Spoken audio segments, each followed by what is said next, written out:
C'est une journée d'hiver froide et venteuse. Un homme quitte la chaleur de sa maison pour récupérer des branches de pin qui compléteront le décor des fêtes de Noël. Mais ce qu'il va découvrir va bientôt ébranler toute une communauté et les services de police locaux. Il était de notre devoir d'arrêter ce meurtrier pour que les gens reprennent le cours de leur vie. Elle marchait sur ce chemin en direction des toilettes et elle a remarqué un homme qui en sortait. Quelque chose clochait. Comment expliquer que cette femme est disparue? Pourquoi? On ne voulait pas que les gens pensent qu'il y avait un tueur en série en liberté. Pour le meurtrier, tuer était devenu un besoin. Ce morceau de peau contenait un indice précieux pour les enquêteurs. Tu peux me mentir à moi, mais pas à Dieu. Êtes-vous responsable de la mort d'une de ces femmes? Bonjour. Le 12 juin 1993, au cœur de l'hiver austral, le corps sans vie d'une jeune femme est découvert dans un parc de Frankston, une ville balnéaire du sud de l'Australie. En examinant la scène de crime, les inspecteurs comprennent aussitôt que les indices dont ils disposent ne leur permettront pas d'appréhender l'assassin sans avoir à mobiliser toutes les ressources de la police scientifique. Alors que les experts se mettent au travail, les habitants de la région se demandent avec angoisse si le meurtrier va frapper à nouveau.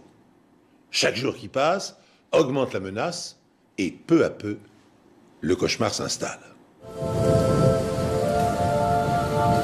On nous a appelés vers 20 h environ. C'était vraiment une soirée abominable. Les éléments étaient déchaînés, le vent, la pluie. Pour nous, ça a sérieusement compliqué les choses. Le risque de passer à côté d'indices et de preuves importantes était énorme dans une situation comme celle-ci. Les preuves biologiques qu'on aurait voulu retrouver étaient des échantillons sanguins et autres fluides corporels. Mais avec ces conditions météo, selon toute probabilité, on avait peu de chances d'en trouver. Le criminel ne pouvait pas espérer de meilleures conditions pour commettre ce meurtre. Ça a été vraiment difficile de réunir des preuves sur la scène du crime. La victime était une jeune fille. Elle était sur le dos et une branche très fine était posée sur elle. Je ne vois d'ailleurs aucune explication à la présence de cette branche. Ça ne servait pas à dissimuler le corps. En ce qui concerne la question de l'agression sexuelle, son survêtement n'avait pas été enlevé, mais le haut du corps était exposé. Il y avait des plaies importantes au niveau de la gorge qui, selon moi, à ce moment-là, étaient la cause du décès. L'autopsie a révélé de nombreux bleus et abrasions sur les bras et les mains, ce qui laisse penser que la victime a tenté de se défendre. Mais aucune des blessures observées sur les bras et les jambes n'a pu être causée par un couteau ou un objet tranchant. Ce qui laisse suggérer que la victime a perdu connaissance avant d'être attaquée avec un couteau. Les yeux injectés de sang de la victime sont révélateurs de ce qui s'est passé. Autour des yeux, dans la paroi oculaire et à l'intérieur des paupières, on a pu observer de petites hémorragies connues sous le nom d'hémorragie pétéchiale, ce qui accrédite la thèse de la mort par strangulation. On a aussi remarqué des contusions plus légères qui laissent supposer que le corps a été déplacé et peut-être traîné. Ce qui nous donne un aperçu du modus operandi de l'assassin. Mais les plaies sur la poitrine de la victime sont une signature très troublante. Il n'y avait ni contusion, ni présence de sang au niveau des parties charnues. Donc, ces mutilations ont lieu post-mortem. Ce qui m'a interpellé, tout comme le reste de l'équipe, c'est cette croix sur la poitrine. On s'est demandé si c'était satanique, si on avait affaire à une personne qui tuait pour les sensations que ça lui procurait. Qu'est-ce qui l'a poussé à tuer? Il ou elle, d'ailleurs, parce que ce n'est pas propre à un genre en particulier. La police apprend qu'on a signalé la disparition d'une jeune fille de 18 ans. Les enquêteurs intensifient leurs recherches. Le lendemain matin, les conditions météo étaient bien meilleures. Il ne pleuvait plus. Le lieu était beaucoup plus exploitable pour nous. À proximité de l'endroit où le corps a été découvert, on a retrouvé un sac de sport bleu et blanc qui contenait plusieurs manuels scolaires. et certains portaient le nom d'Elizabeth Stevens. Le corps d'Elizabeth Stevens a été retrouvé dans un fossé d'écoulement très tard samedi soir, à la Lloyd Recreation Reserve, située à moins d'1 kilomètre de chez elle. Originaire d'Hobart, elle était inscrite à Frankston et habitait chez son oncle à Long Warren. On ne pouvait pas croire qu'il s'agissait d'elle. On s'attendait à la voir passer la porte. La brigade des homicides ne dispose d'aucune piste vraiment concrète et essaie toujours d'établir le mobile de ce meurtre violent. Il tente en ce moment de reconstituer l'emploi du temps d'Elizabeth Stevens. Reconstituer les dernières heures de la victime était d'une importance capitale pour l'enquête. On savait qu'elle avait laissé un mot à l'attention de son oncle et de sa tante disant qu'elle allait à la bibliothèque. Elle y a indiqué qu'elle rentrerait aux environs de 20 heures. On savait donc qu'elle s'était déplacée et qu'elle était allée vers le quartier des affaires de Frankston. On a pu établir qu'Elizabeth avait appelé sa sœur et qu'elle avait prévu d'aller la voir le lendemain. Et on sait que cet appel a été passé depuis le quartier des affaires. La police décide ensuite de s'adresser à la population. Dans l'une des maisons où les inspecteurs s'arrêtent, ils pensent avoir découvert une piste sérieuse. Pour toutes nos enquêtes, on fait appel à la coopération de la population. Les inspecteurs de police sont peu nombreux, contrairement aux citoyens de cette ville. La police espère que ce mannequin, habillé des mêmes vêtements qu'Elizabeth Stevens la nuit de sa disparition, ravivera peut-être les souvenirs de ceux qui ont croisé la route de la jeune fille ce vendredi soir. On a distribué des tracts, établi des barrages à des endroits où on a installé des mannequins habillés comme la victime, ce qui nous a permis de trouver des témoins et de reconstituer l'emploi du temps d'Elizabeth. L'un des endroits où elle s'est rendue est un restaurant qui prépare des plats à emporter en plein centre-ville. On sait aussi qu'elle est passée par le TAFE College aux alentours de 19 h ce soir-là. Ensuite, tout n'est que supposition pour savoir comment elle est allée à l'endroit où elle a été retrouvée morte. Le bus est la solution la plus logique. A-t-elle été suivie par un client du restaurant, quelqu'un du bus? Tandis que les appels à témoins saturent le central téléphonique du commissariat, Charlie Vézina et son équipe poursuivent leur enquête de voisinage à la recherche du moindre indice. Et soudain, la réaction inattendue d'un homme mobilise l'attention des policiers. Aurait-il, par hasard, débusqué l'assassin? Dans une des maisons, le propriétaire nous a violemment claqué la porte au nez.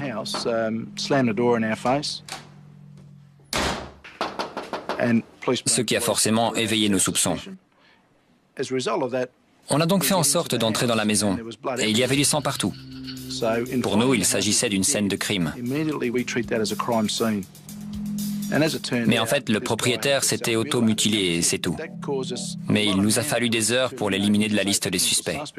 Pour la police, c'est presque un retour à la case départ. On passe d'un état d'excitation à l'abattement. Et c'est peu de temps après qu'on a appris la disparition d'une jeune femme dans la région de Frankston. Plus d'une centaine de bénévoles ont rejoint la police qui s'est lancée à la recherche de Deborah Ann Frim. On est complètement dévastés. On a un petit garçon qui est né il y a 12 jours. On n'y arrive pas, c'est trop dur. Tous les témoignages disaient que Debbie était une mère aimante, si heureuse d'avoir son bébé. Elle adore notre bébé, et elle-même. Depuis la naissance, c'était juste fantastique. On n'aurait pas pu être plus heureux jusqu'à ce que ça nous arrive. On s'est posé la question de savoir si elle souffrait de dépression postnatale, comme elle était une jeune maman. Mais cela semble improbable, et l'hypothèse est même rejetée par l'amie venue dîner chez elle la nuit où elle a disparu. Debbie s'est rendue compte qu'elle n'avait plus de lait, et elle lui a dit qu'elle allait en acheter dans une épicerie du coin. Elle a laissé le bébé à son amie pour aller en chercher, mais elle n'est jamais revenue. Évidemment, je me suis dit que quelque chose clochait. Comment expliquer que cette femme est disparue? Pourquoi? Cette disparition prend rapidement une tournure tragique. La même nuit, à une station de là et 2 heures avant la disparition de Debbie, une autre jeune femme est agressée. Elle marchait sur ce chemin en direction des toilettes et elle a remarqué un homme qui en sortait, mais sans vraiment s'attarder sur lui. Mais ensuite, elle a senti quelqu'un dans son dos qui l'a agrippée. Ensuite, l'homme l'a menacée et lui a fait comprendre qu'il avait une arme ou un couteau, qu'il a appliqué contre sa tête. Rosa voulait qu'il prenne la bague de valeur qu'elle portait, mais il ne l'a pas fait. Elle a finalement réussi à le repousser et à s'enfuir. Elle s'est mise à courir le long de la route et il la poursuivait. Heureusement pour elle, une voiture s'est arrêtée. Rosa Toss échappe à son agresseur et rentre chez elle. Dans le même laps de temps, la police recherche toujours activement Debbie Freem, 22 ans. Un de mes collègues et moi, comme on savait que Debbie était sortie pour acheter du lait, on a décidé d'aller jeter un œil dans les épiceries du quartier. On revenait au commissariat quand j'ai remarqué une voiture grise qui correspondait à la description de celle de la jeune femme. C'était dans Madon Street, juste devant le bâtiment qu'on appelle, je crois, le Christian Life Center. Et il y avait un impact sur la voiture qui laissait penser qu'elle avait été accidentée. La police lance un appel à témoins pour savoir si un accident impliquant la voiture de Debbie Freem, retrouvée à 2 km de chez elle, aurait été signalé. D'après le mari de Debbie, il n'y avait pas de marque sur le capot quand il l'a garée jeudi soir. On a examiné la voiture, pris de nombreuses photos.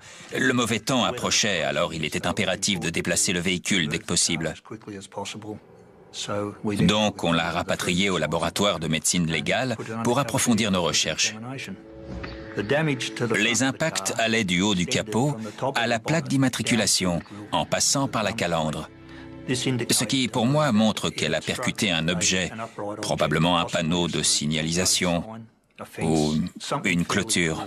Pour savoir ce qu'a percuté la voiture de Debbie et trouver un indice sur l'endroit où pourrait se trouver la disparue, le labo examine la plaque d'immatriculation. La présence de petites traînées oranges est relevée. J'ai examiné ces traces à l'aide d'un microscope extrêmement puissant pour essayer d'en déterminer la composition chimique. Et il ne s'agissait pas de peinture, de plastique ou de bois. C'était plutôt lié à un sol, de la roche réduite à l'état de poussière ou même des briques.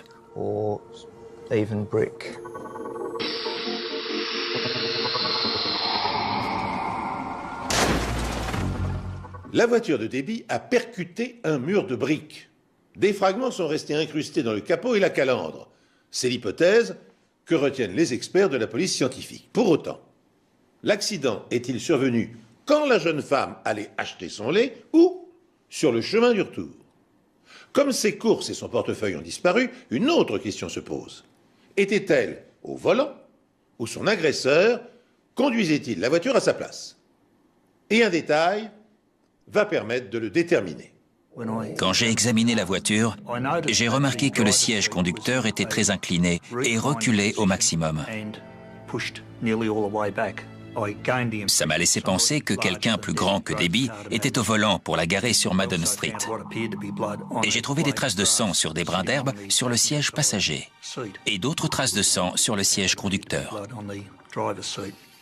Ce sang est celui de Debbie Freem. Mais qui a conduit la voiture jusqu'à Madon Street? La jeune mère de famille est-elle toujours en vie? La police est arrivée à Carrum Downs, où le corps d'une jeune femme vient d'être retrouvé entre Wedge Road et Thompson's Road. Taylor's Road est une route qui n'est pas encore goudronnée. Il y a des champs de part et d'autre. Et le corps a été découvert entre des arbres et une clôture de barbelés. On a tout de suite supposé que c'était celui de Debbie Freem, disparu depuis plusieurs jours, et dont la voiture avait été retrouvée sur Madon Street, à Frankston. Les habitants à proximité de Seaford et Frankston vivent dans la terreur depuis ce second meurtre en quelques semaines. Le cadavre de Deborah Ann Freem a été découvert à proximité d'un chemin de terre à Carrum Downs, à 10 km de son domicile. Malheureusement, aucun indice sur la scène de crime n'est venu nous éclairer sur l'identité du meurtrier. On était toujours dans le flou le plus total à ce stade de l'enquête. Mais si la police ne relève aucun indice sur le tueur, il a pourtant laissé des signes révélateurs sur son passage. Des signes qui le relient au meurtre d'Elizabeth Stevens, dont le corps a été découvert un mois plus tôt. Le corps de la victime était recouvert de branches. Et même si je ne suis pas allé là où le cadavre d'Elizabeth Stevens a été découvert, je savais qu'on avait également relevé la présence de branches sur elle. Sur l'herbe, tout près de l'endroit où le corps de Debbie était caché, il y avait une grande quantité de sang, ce qui pour moi veut dire qu'elle a été tuée puis cachée. Sa robe était relevée pratiquement jusqu'à la taille, mais ses sous-vêtements étaient intacts, tout comme Elizabeth Stevens. Elle est décédée des multiples blessures qui lui ont été infligées au couteau, pas seulement au niveau du cou, mais également au niveau de la poitrine, comme si elle avait été attaquée par un forcené. Quand le corps de Debbie Freem a été découvert, et après son autopsie, on a pu comparer les blessures post-mortem qui lui avaient été infligées à celles de la première victime. Et on a remarqué les traces évidentes de strangulation, la similitude des coups de couteau, plus les blessures post-mortem. Tous ces éléments concordaient et nous laissaient penser que la même personne avait commis ces meurtres. Mais on ne voulait pas que les gens pensent qu'il y avait un tueur en série en liberté. La police est maintenant confrontée à une situation nouvelle. 2 autres jeunes femmes ont été tuées durant les 3 dernières années dans cette région. Le corps de Michelle Brown, 25 ans, a été découvert en mars l'année dernière et Sarah McDiarmid a été enlevée à la guerre de Kananook en 1990. Elle n'a jamais été retrouvée. L'hypothèse d'un tueur en série est inévitable. Si un tueur en série est en liberté, c'est dans ce genre d'endroit qu'il repère ses proies. Un endroit où passent de nombreuses jeunes femmes et mères de famille qui pensaient circuler en toute sécurité. Mais ce n'est plus le cas. Mon mari ne me laisse plus sortir le soir, sauf si j'ai un de mes chiens avec moi. On n'est plus en sécurité maintenant.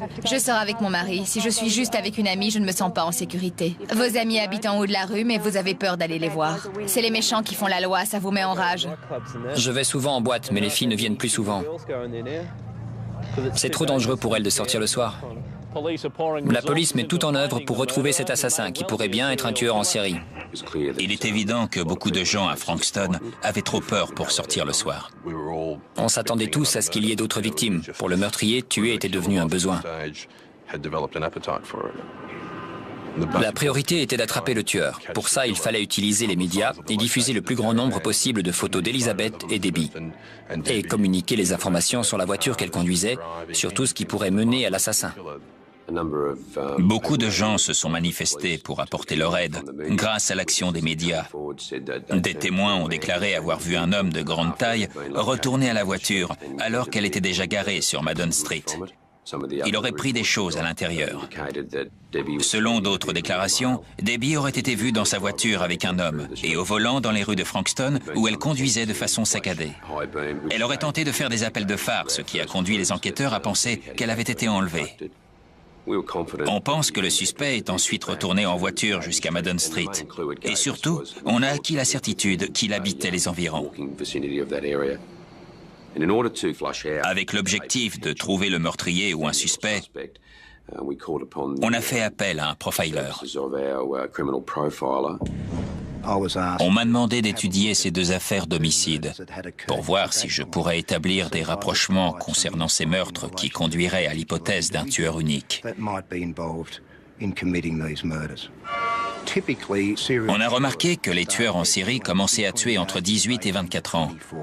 Ce genre d'individu vit dans un univers de fantasmes. Ils éprouvent énormément de plaisir en prenant le temps de choisir leurs victimes, la façon dont ils vont procéder pour les tuer et en imaginant quelles sensations ça va leur procurer. Si vous passez la plupart de votre temps à fantasmer, difficile d'exercer une activité professionnelle avec des responsabilités. Pour moi, il y avait suffisamment d'éléments prouvant que le tueur habitait forcément la région. Il n'allait pas commettre un meurtre dans un endroit complètement inconnu, parce que ce serait plus risqué. C'est pour cette raison qu'il devait être des environs. Il n'attirait pas l'attention. Les conditions étaient idéales pour lui. En tenant compte des analyses du profiler, la police de Frankston délimite rapidement un périmètre d'investigation. C'est là, pense-t-il, que le tueur doit se terrer. Tandis que chaque maison est passée au peigne fin et que leurs occupants sont minutieusement interrogés, un nouveau drame frappe de plein fouet la communauté. Une autre jeune fille a disparu. En moins de 8 semaines, 2 jeunes femmes sont assassinées. 2 meurtres violents et très semblables. La police ne dispose que de peu d'indices, mais n'hésite pas à déployer des forces supplémentaires pour prévenir les habitants du danger, tout particulièrement la nuit. Mais on apprend soudain la disparition d'une lycéenne de 17 ans, Nathalie Russell. D'habitude, Nathalie va au lycée à vélo. Mais comme il pleuvait, j'ai décidé de l'accompagner. Je l'ai déposée en lui disant, comme souvent, « Appelle-moi si tu veux que je vienne te chercher ». Elle n'a pas appelé. Alors j'ai pensé qu'elle était allée en ville, ce qu'elle faisait souvent. Mais quand le bus est arrivé à 18h15, Nathalie n'était pas dedans. J'ai commencé à m'inquiéter. Le bus suivant est arrivé un peu après 19h et quand j'ai vu qu'elle n'en descendait pas non plus, j'ai dit à Brian, il se passe quelque chose. Je me suis présenté chez monsieur et madame Russell. Je me souviens que madame Russell était très nerveuse. Elle se tordait les mains. Je pense qu'elle se disait que quelque chose de terrible avait dû arriver. C'est d'ailleurs ce qu'on s'est tous dit cette nuit-là. On avait une photo de la jeune fille. On a aussi pris la description des vêtements qu'elle portait ce jour-là et on a noté sa taille et la couleur de ses cheveux. Et on a tout de suite demandé aux parents si elle avait appelé une amie, quelqu'un. Mais personne ne l'avait vue depuis la fin des cours. Pour se rendre au lycée, Nathalie a le choix entre la route classique et une piste cyclable enclavée entre deux terrains de golf. C'est en fait un raccourci que prennent souvent les élèves pour rentrer chez eux. Et c'est l'endroit logique pour commencer les recherches. On est arrivé à un endroit où il y avait un énorme trou dans le grillage, juste à côté d'un poteau métallique. La première chose que j'ai remarqué, c'est qu'il y avait des empreintes laissées dans le sang sur ce poteau. Et en avançant vers les buissons, j'ai vu un sac de cours identique à celui que tous les lycéens portent. Et quand j'ai regardé de l'autre côté, j'ai vu des collants et l'uniforme du lycée. Et tout le monde s'est tout de suite dit qu'il s'agissait de Nathalie. J'ai demandé s'il s'agissait d'une jeune fille. On m'a répondu oui. J'ai demandé si elle portait un uniforme. On m'a encore dit oui. J'ai dit celui du John Paul College. Encore un oui. Et là, je leur ai dit, ça ne peut pas être Nathalie. Elle est forte. Elle ne se serait pas laissée faire. Elle n'aurait laissé personne lui faire du mal. Ce que je peux dire pour avoir été sur la scène du crime, c'est que Nathalie s'est beaucoup débattue. Elle a vraiment essayé de repousser son agresseur. Toute l'herbe était quasiment arrachée à l'endroit où elle a été retrouvée. Elle a certainement tout tenté. Malheureusement, il était plus fort qu'elle. Le corps de Nathalie Russell, une lycéenne de 17 ans, a été découvert à 21h la nuit dernière, un peu plus de 2 heures après le début des recherches intensives menées par la police dans la région. Ce meurtre survient après celui de Deborah Frim, il y a 3 semaines, et celui d'Elizabeth Stevens, le 12 juin. Les enquêteurs confirment qu'elle est décédée des multiples coups de couteau portés à la poitrine et cherchent actuellement à mettre en évidence des points communs entre les meurtres. Comme pour les 2 autres victimes, on a remarqué des ressemblances évidentes. Mais dans ce cas-là, la différence la plus marquante, c'est que l'assassin a pris plus de risques. Et il avait clairement décidé de ne pas attendre la nuit pour frapper. Le fait d'avoir fait un trou dans la clôture lui permettait facilement de sauter sur n'importe quelle personne passant par là pour l'attirer de l'autre côté, sans oublier le chemin qu'il a utilisé. C'est vraiment très osé d'agir comme ça. Dès le lendemain matin, les experts de la police scientifique ratissent la scène de crime à la recherche du moindre indice. Le tueur en série a-t-il cette fois commis une erreur? Les policiers vont-ils parvenir à exploiter une marque, une indication, un résidu? Vont-ils enfin retrouver sa trace, l'identifier et mettre un terme à l'hécatombe?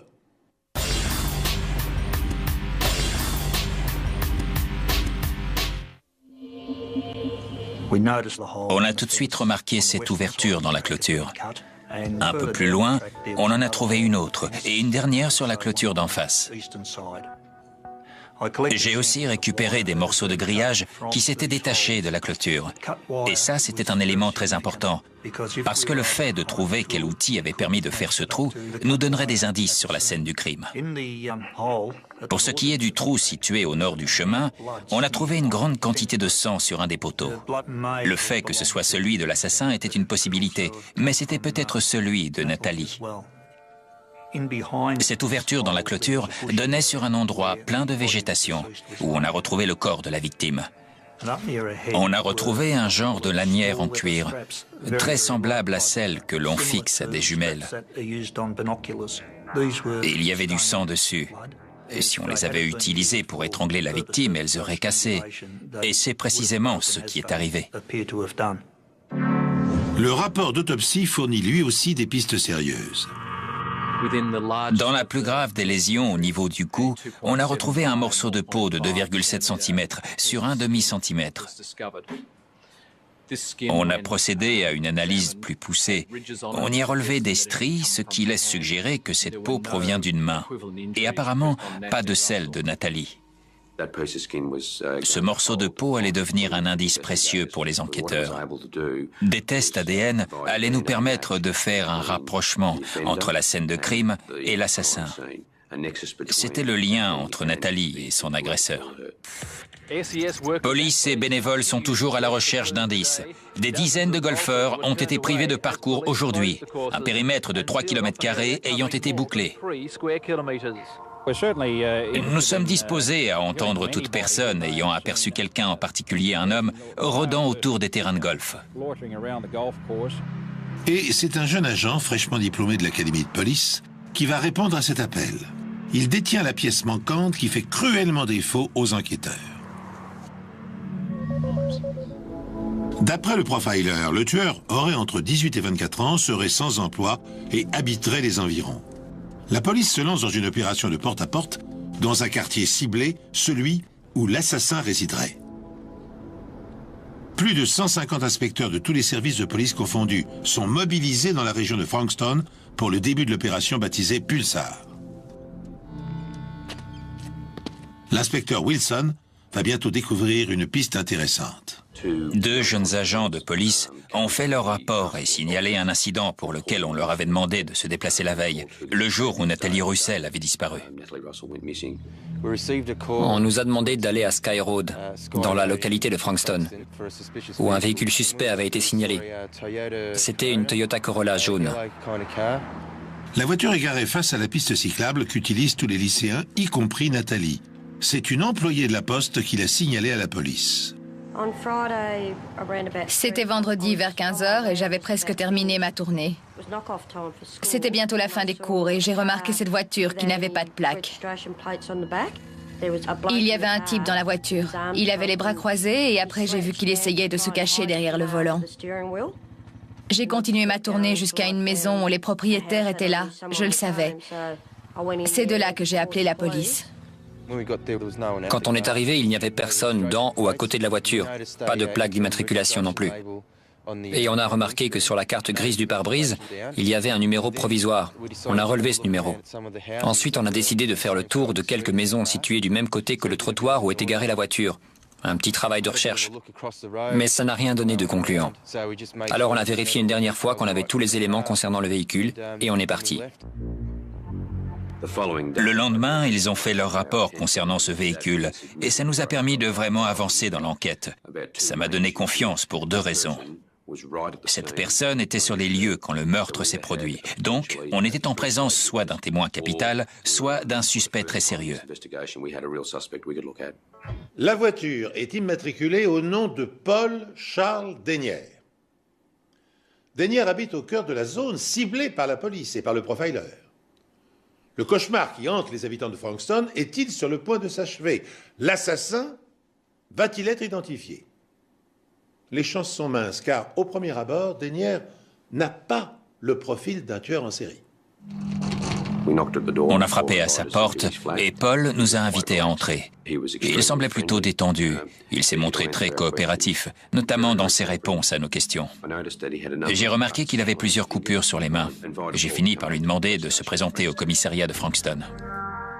Vous n'êtes pas tenu de dire ou faire quoi que ce soit, mais ce que vous direz ou ferez pourra être retenu contre vous. Vous comprenez? Oui. Âge et lieu de naissance? J'ai 21 ans, je suis né le 14 avril 1972. Vous êtes citoyen australien? Oui. Une activité salariée? Non, sans emploi en ce moment. Ce qu'on aimerait maintenant, Paul, c'est que vous nous disiez ce que vous avez fait depuis hier matin pour commencer. Je me suis levé vers 7h30, 8h moins 20. 7h30 ou 8h moins 20. Pendant l'interrogatoire, Paul Denyer s'est montré très cohérent par rapport aux réponses qu'il nous avait déjà données chez lui. Et en redescendant Caringle Drive, j'ai remarqué que la voiture chauffait vraiment. C'est pour ça que je me suis arrêté à Sky Road. Et juste à côté, c'est là qu'il y a un terrain de golf. Je me suis arrêté pour regarder sous le capot de la voiture et j'ai vu que quelque chose s'était desserré. Cet après-midi, chez vous, j'ai remarqué que vous aviez des coupures sur les mains.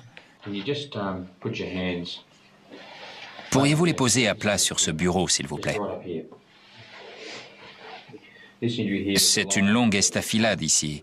Vous pouvez nous dire comment et quand c'est arrivé? Hier, en regardant la voiture. Et comment exactement? Le ventilateur tourne dans ce sens. Moi, je me tenais devant la voiture avec ce ventilo qui tourne. Et là, il y a l'alternateur. Et en dessous, il y a des câbles sous le radiateur. Et il y avait un câble sur le dessus que j'avais installé pour un phare. Et c'est sûrement quand je m'en suis approché que le ventilateur m'a touché. Mais pourquoi avoir laissé le contact pour vous occuper du radiateur? Je ne suis pas très doué, en fait. Pendant que Paul Denyer détaille son emploi du temps, son appartement est fouillé. Je me suis rendu chez lui et j'ai participé à l'ensemble de l'opération. Demande de mandat, fouille des lieux et découverte des preuves. Les enquêteurs mettent la main sur des couteaux et plusieurs vêtements suspects. Dans la voiture, ils trouvent une paire de jumelles sans lanière et parmi ces nombreux outils, des pinces. Ça a forcément renforcé nos convictions. Rien à voir avec l'impression qu'on avait eue quand ce type nous avait claqué la porte au nez. Cette fois-ci, on savait qu'on était en présence d'un vrai suspect. Pour en avoir une confirmation scientifique, les pinces sont déposées au laboratoire médico-légal. Elles sont utilisées pour couper du fil de fer barbelé. Chaque paire de pinces laisse une marque bien distincte lorsqu'elle est utilisée pour couper, comparable aux empreintes digitales chez l'homme. Toute trace d'usure, toute imperfection sur les lames se reporte sur le fil qu'elle coupe. Ces tests en laboratoire sous microscope révèlent que les marques laissées sur le fil de fer barbelé sont identiques à celles de la clôture sur la scène de crime. Savez-vous qu'une jeune fille a été assassinée à Frankston? Oui. On est samedi aujourd'hui. Quand l'avez-vous appris? J'ai vu des voitures de police arriver ce matin quand j'arrivais sur Sky Road. Il y avait des bénévoles aussi. Pardon, vous avez vu les bénévoles et tout le reste sur Sky Road? Oui. Ils avaient mis des bandes blanches pour barrer la route. Je vous ai vu, vous. Quoi, moi? Oui, vous. Avec un autre type. Et que faisiez-vous à ce moment-là? Où alliez-vous ou que faisiez-vous? À chaque fois, il semblait capable de fournir une bonne réponse. Ce qu'il était en train de faire, où il était, ce qui a forcément éveillé nos soupçons, parce que personne ne se souvient jamais de tout dans les moindres détails. Plus déroutant encore, Paul Denyer semble se rappeler de chaque minute de son emploi du temps le jour des meurtres d'Elizabeth, Debbie et Nathalie. Hier, votre voiture était garée en face de l'endroit où le corps de Nathalie Russell a été retrouvé. La nuit où Debbie Freeman a disparu, vous vous rendiez à la gare de Kananook. Vous avez raté votre train et avez fait demi-tour. Et la nuit où Elizabeth Stevens a disparu, vous étiez à proximité de Lloyd Park, où vous deviez récupérer une batterie. Pour vous, il ne s'agirait que de coïncidence? Oui, c'est le cas. À chaque fois? Oui.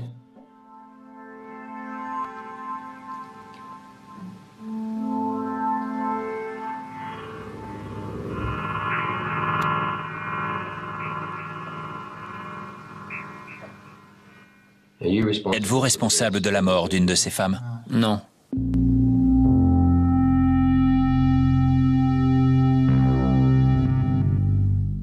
Tout au long de son interrogatoire, Paul Denyer fait preuve d'un sang-froid étonnant. Il répond avec calme et précision aux questions de Rod Wilson, avance des arguments logiques et crédibles pour justifier sa présence à proximité des scènes de crime et finit même par semer le doute dans les esprits des enquêteurs. En dernier ressort, le policier lui demande de se soumettre à une comparaison d'échantillons d'ADN. Un test imparable, fiable, à plus de 99%. Et cette proposition fait basculer l'interrogatoire et désorganise complètement le système de défense du suspect. La police continue d'interroger le suspect principal, Paul Charles Denyer. Sa voiture était garée à proximité de l'endroit où le corps de Nathalie Russell a été découvert. Dans son appartement ont été retrouvés des éléments permettant de le relier à la scène de crime. Et sur ses mains, on relève la présence de coupures suspectes. On a besoin d'effectuer un prélèvement sanguin pour confirmer ou infirmer votre implication dans ces meurtres. On lui a demandé d'effectuer un prélèvement, ainsi que l'autorisation de prélever d'autres tissus pour les comparer à ceux trouvés sur Nathalie Russell. C'était le seul moyen de le relier au meurtre. On va faire une pause. Vous voulez un café ou un verre d'eau? Un autre café. Vous le prenez comment? Avec du lait et de sucre. Je vous fais apporter ça. On fait une pause.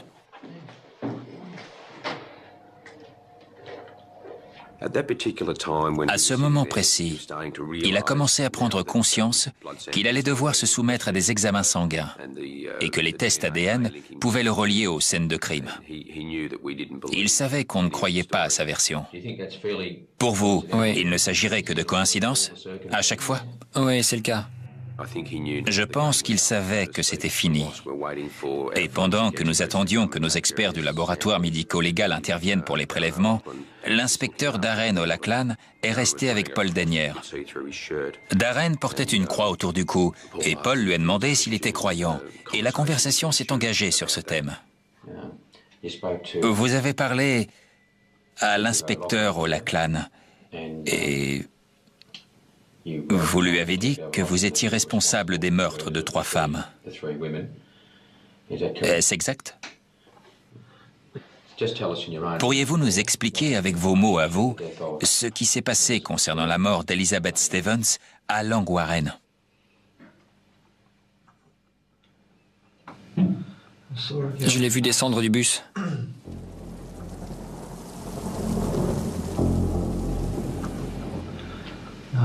Je l'ai suivi. J'ai mis ma main gauche sur sa bouche, comme ça, et braqué un revolver sur sa tête, comme ça. J'ai commencé à l'étouffer avec mes mains. Et elle a fini par s'évanouir au bout d'un moment. Après, j'ai sorti un couteau. Et ensuite, j'ai traîné son corps là où on l'a découvert. Et j'ai mis 2 branches d'arbres sur elle. Pouvez-vous me dire pourquoi vous l'avez agressée cette nuit-là? Parce que c'est juste que j'ai ressenti cette envie. Quel genre d'envie? Vous pouvez être plus précis? J'ai eu envie de tuer. À partir du moment où il a admis les faits, il n'a absolument pas cherché à dissimuler quoi que ce soit. Il était évident qu'il voulait nous raconter tout ce qui s'était passé. Dites-nous ce qui est arrivé. La voiture était garée là. On parle de celle de Debbie Frim? Oui, une Nissan Pulsar. Je marchais dans cette rue. Je l'ai vue descendre de voiture. Elle est entrée dans cette épicerie et moi je suis monté à l'arrière. La voiture était garée juste en face, ce qui fait que je pouvais la voir d'où j'étais. Pourquoi l'avoir choisie, elle? J'ai ressenti le besoin de le faire à ce moment-là. Et ensuite, que s'est-il passé? Elle est ressortie. Je l'entendais avancer vers la voiture et moi j'étais caché à l'arrière. Elle est remontée en voiture sans me voir. Elle a commencé à manœuvrer pour faire demi-tour. C'est là que j'ai sorti un revolver. Elle a foncé dans ce mur. Elle l'a percuté où? Ici, je crois. D'où l'impact sur le capot. Et après, vous avez pris la direction de Kananook Avenue? Il était complètement détaché de tout ça, comme si cela n'était jamais arrivé. Il racontait les choses avec beaucoup de froideur. Il conduit Debbie vers Taylor Road. Il tente d'abord de l'étrangler avant de la poignarder, tout comme Elizabeth Stevens. J'ai traîné son corps sur 1 mètre environ vers les arbres et je l'ai laissé contre la clôture où on l'a retrouvé. Après, j'ai cassé 2 branches de l'arbre le plus proche et je les ai posées sur elle. Je suis remonté en voiture, j'ai réglé le siège parce qu'elle était beaucoup plus petite que moi et j'ai pris la direction de Madden Street. Pourquoi Madden Street? Ni trop près, ni trop loin de chez moi. Le lendemain, plusieurs témoins décrivent un homme ressemblant à Paul Dennière qui serait retourné à la voiture de Debbie pour récupérer ses courses et son portefeuille. Je voulais connaître son nom et voir ce que contenait son portefeuille. Je l'ai enterré sur le terrain de golf. Vous pouvez nous montrer où exactement? Oui, avec précision. Comment allez-vous le retrouver? Je le retrouverai. Vous nous avez conduits jusqu'ici, jusqu'à l'ouverture faite dans le grillage. Et c'est donc par là que vous avez enterré le portefeuille?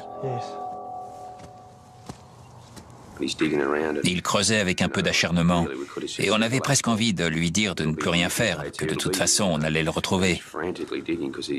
Mais il ne pouvait pas s'en empêcher. Comme pour nous prouver qu'il disait vrai, il avait peur qu'on ne le croie pas.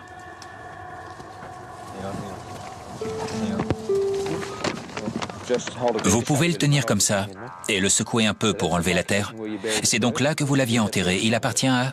Debbie Frame. 3 semaines plus tard, la police et l'assassin retournent sur les lieux. Vous pouvez nous parler de ça?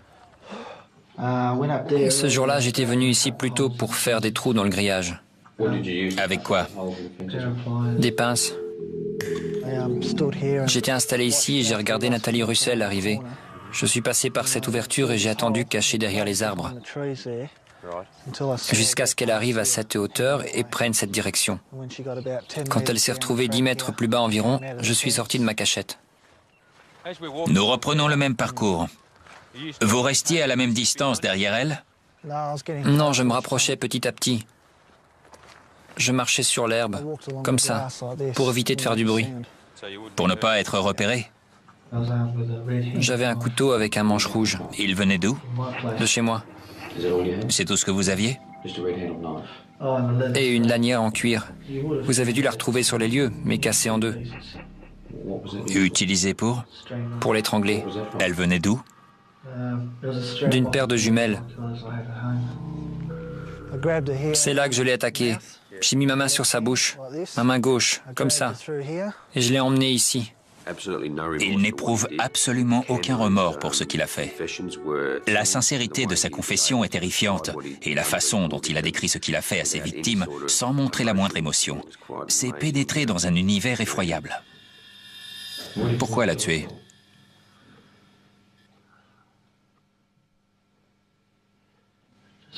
Pour la même raison qu'avant.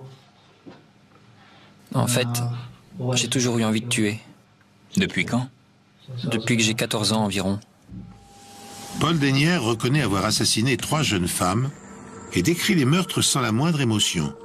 Mais il admet également avoir agressé Rosa Toss la nuit où il a tué Debbie Frame. C'est arrivé plusieurs semaines après Elizabeth Stevens? Oui, j'étais dans cet état comme tous les jours. Et cette pulsion est devenue plus forte jusqu'à ce que j'en arrive là.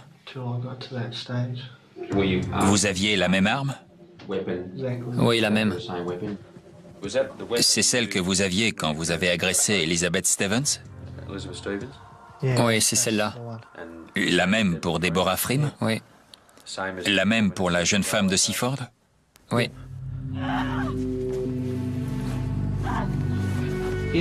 Si cette femme ne s'était pas enfuie, qu'auriez-vous fait? Je l'aurais tuée. Rosa n'est pas la seule à avoir échappé au tueur. Ça fait plusieurs années que je repère des femmes comme ça, à Frankston. J'attendais juste l'opportunité de passer à l'acte, le bon moment.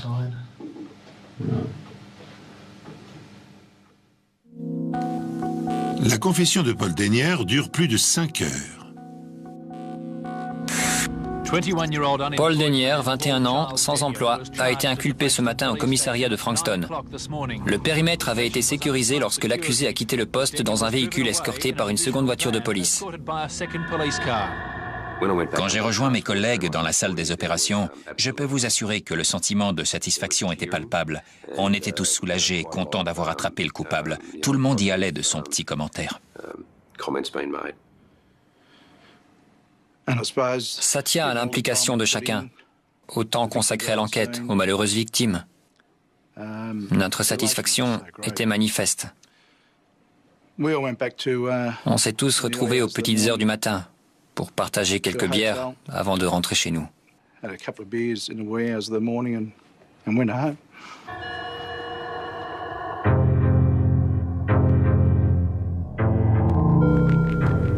Quand tout a été terminé, il s'est levé, il s'est avancé vers moi, il est resté devant moi et il a juste dit « Je suis désolé ». Et je me suis dit « Tu peux me mentir à moi, mais pas à Dieu ». Une fois le jugement rendu, la presse révèle des pans entiers de la pitoyable existence de Paul Dennière. On apprend ainsi que le profil de l'assassin coïncide en tout point avec celui d'un tueur en série tel que les décrivent les manuels de criminologie. Issu d'une famille violente, fraîchement immigrée en Australie, Dennière est un enfant obèse, introverti, solitaire. Très jeune, il fait une chute et subit un traumatisme crânien.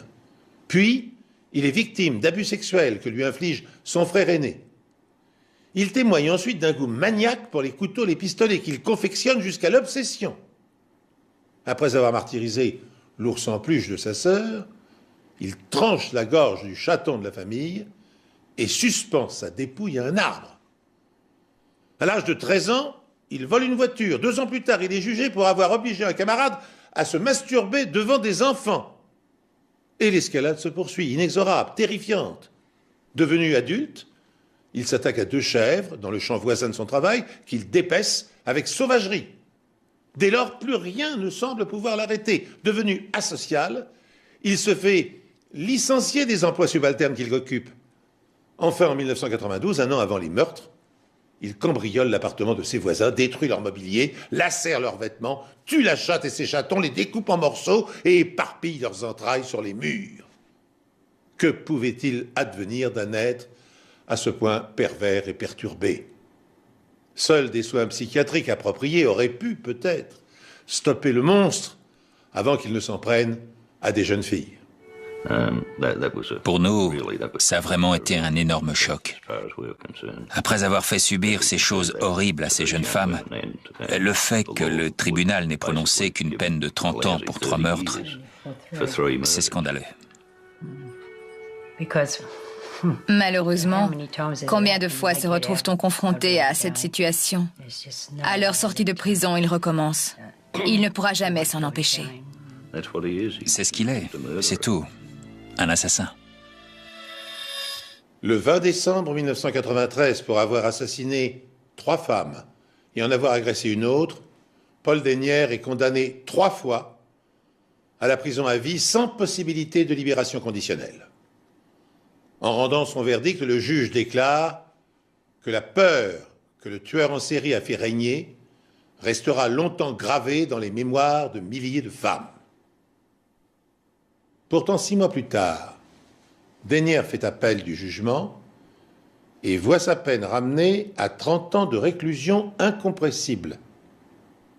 Bien que cette sentence soit la plus sévère jamais prononcée en Australie, les familles des victimes se sentent trahies par la décision de la Cour suprême.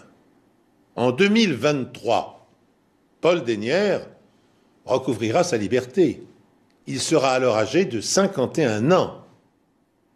À l'heure où je vous parle, eh bien, je pense avec compassion aux habitants de la ville australienne dans laquelle il aura la mauvaise idée d'aller s'installer.